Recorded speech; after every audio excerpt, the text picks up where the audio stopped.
This is not like the kind of teleportation that people might think about when they, see things in Star Trek or other sci-fi movies. It's really quite different.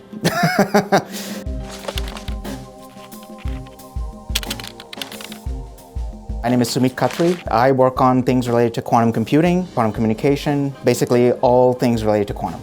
We all know that everything in the world and indeed in the universe is made up of atoms, molecules, these sort of subatomic particles. The goal of quantum computing is really to harness certain special quantum mechanical properties of atoms, molecules, and sometimes even particles of light. People in the past have figured out that if we can actually harness the laws of quantum mechanics that these subatomic particles obey, then it's possible to do certain types of computations faster than we can normally do them. This type of technology will have impacts in things like in chemistry. So for example, simulating certain types of molecules for the purpose of things like drug discovery. Further down the line, it's known that quantum computers can be used to do certain types of problems that are related to breaking encryption schemes that are in use today. These would be related to things like when you're doing financial transactions or anything online, the kinds of ways that your information is encrypted.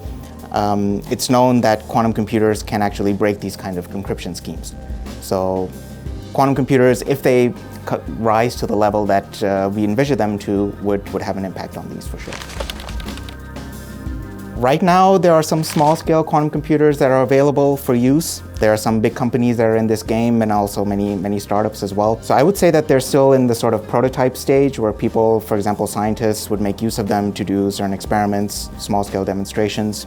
These are mostly just proof of concept experiments, and this is an area of really active research at the moment. We don't have very many examples of where quantum computers can actually provably do better than classical computers. When can I expect to have a quantum computer on my smartphone? We're actually quite a long time away, and some might even argue that this probably won't happen.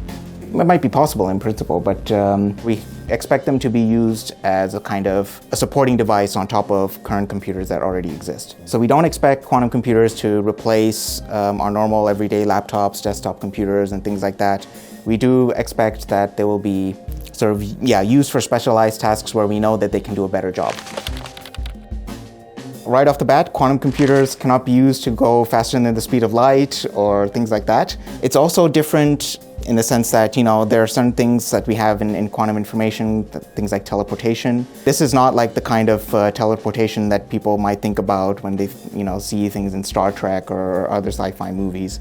It's really quite different. Quantum computers can't do things in parallel in the sense that try all the answers at the same time. So that's another thing that sometimes comes up in pop culture, which is a bit of a misconception. And time travel. This is Sumeet Khatri. I'm an assistant professor in the computer science department here at Virginia Tech, and this is Quantum Computing Explained.